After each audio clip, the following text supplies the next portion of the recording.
everyone, this is Epiphany Tanya. I'm back again with yet another video.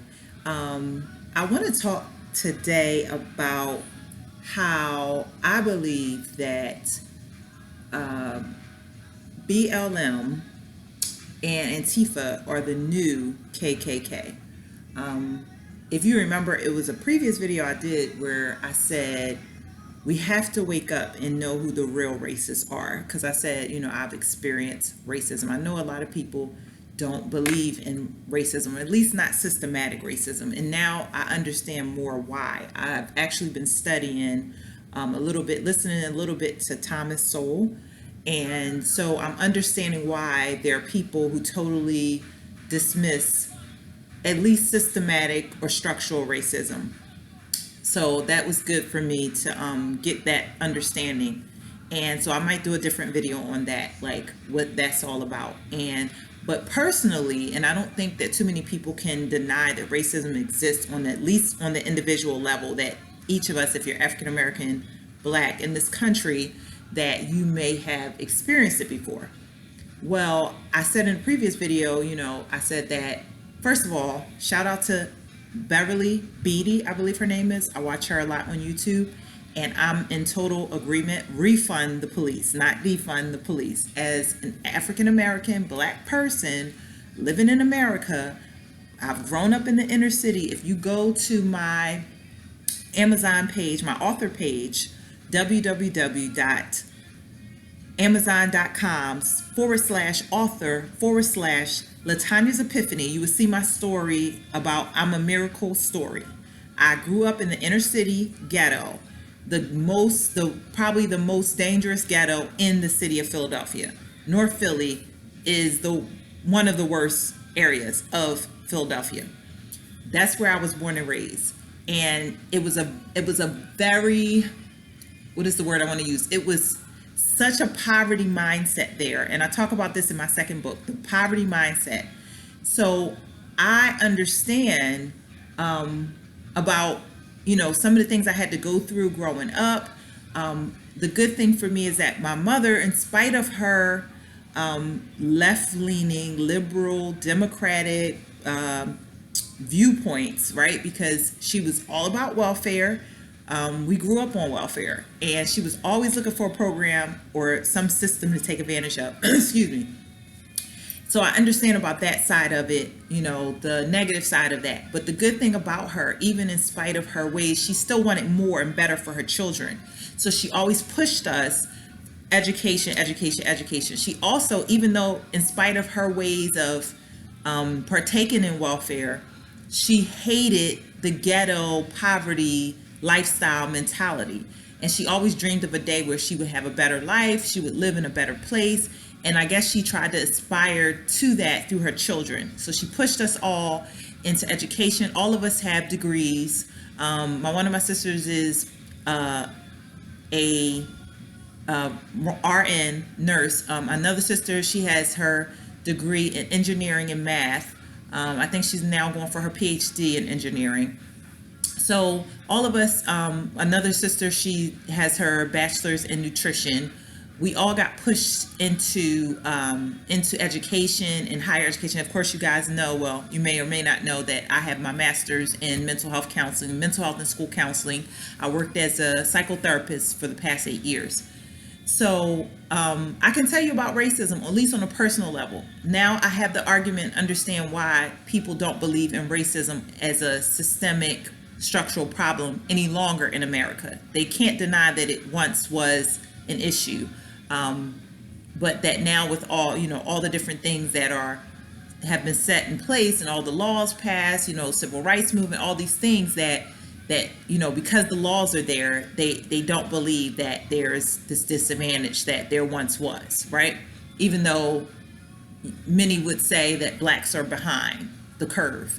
But if you listen to Thomas Sowell, he gives good explanation. He makes some really, really good points about that. So anyway, but I want to get back to why I'm saying that BLM, Antifa are the new KKK. They are actually racist organization and part of the Democratic Party that support and promote that. Some of these celebrities that are promoting and backing them and saying that this is a good thing or whatever they're saying about it. You know, they're saying, oh, protest and all these things, and they're encouraging this.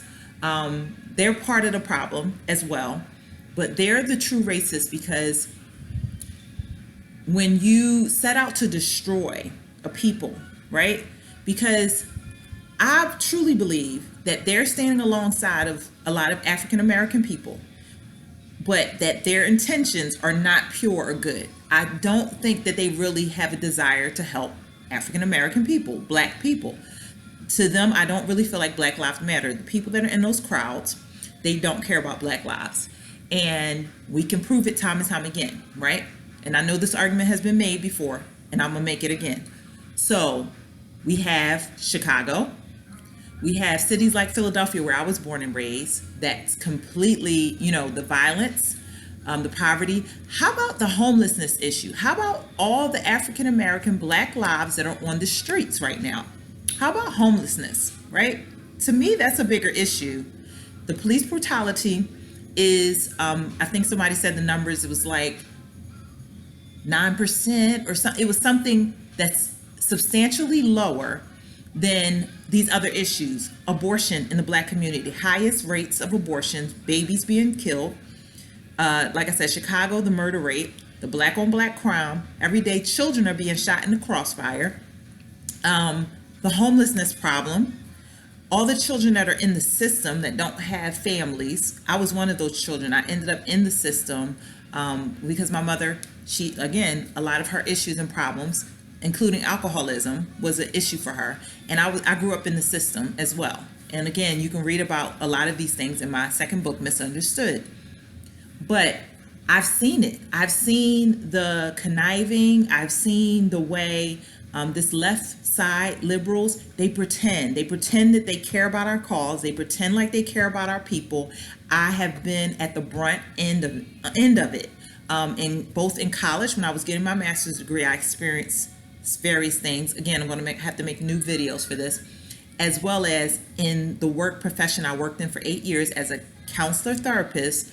I've seen that dark, ugly, evil side of the Democrats when you don't do what they want you to do and you don't go along with them. They are out for power, money, and control. And if you have an African American that's not playing your game with you and playing the victim role and there as your project, then there's a price to pay. So I've lost jobs.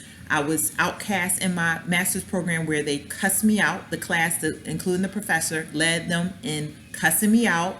They wanted me to commit suicide. That's how bad the attack was, because of my conservative views, and they were angry at me for that. And also because I walked out of the class when things that went against my views went on. There was an incident where I walked out of the class, so they cussed me out so bad, they wanted me to commit suicide after that. I believe, and I know that these organizations are not for Black people. They are not trying to uplift. If police brutality is your goal and your aim to squash that, and it's such a big problem, that's almost as if you go to the doctor and you have a paper cut, but the person also has a gaping, bleeding wound.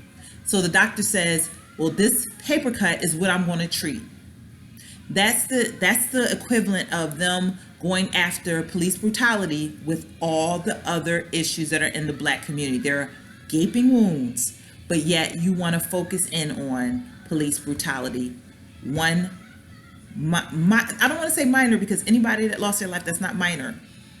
But what I'm saying to you, there are so many bigger issues in the Black community. For you to label yourself the Black Lives Matter, for you to label yourself with that and really have hijacked that term and that terminology. I say Black Lives MAGA. I'm with that, down with that cause. But for you to label yourself that and then totally ignore all the other issues in the Black community, I don't know how anybody can't see that they're actually, it's not about us. It's not about us. It's they're doing things in our name to cause this division that there is now between the races. They're doing these race riots, and because look, if you're Caucasian and you go and you throw a rock at a cop, or you go and firebomb whatever, you go and burn down a building, You can go home to your suburb at night. And what happens is a stain on the African American Black community, as we are the problem. When I go in these comments, I see some of the Caucasians, our white brothers and sisters, and they blame Black people because they think that, some of them think that that's who's out there. But if you go and you watch a Beverly Beatty video, when you see that she's an African American Black woman and she's standing out there and it's nothing but white faces in the crowd that's attacking her, and they call themselves Black Lives Matter, that makes no sense. So anyway, I just wanted to share that with you guys, that if you don't know who the real racists are, if you don't know who's really against our people, Black people, African American people, please, I'm begging you, wake up. Wake up. All this stuff is on purpose. This is part of the design. They are setting they're setting us up. They're setting us up for when everything blows up, that they can eliminate us that way. See, you have to understand the KKK have taken off their hoods and they've relabeled themselves. See the 3 letters of BLM? They've relabeled themselves Black Lives Matter and Antifa. Don't fall for it. Wake up. Wake up. Wake up. Trump 2020. God bless you all. Peace. Oh, don't forget to go and subscribe, like, comment, share, subscribe, and go and get my books. Amazon.com, www.amazon.com/author/Latanya's Epiphany. I also have merch on Teesprings, Miss Sidewalk Rose, MS-Sidewalk-Rose. Courses on Udemy under Latanya Epiphany. God bless you. Peace.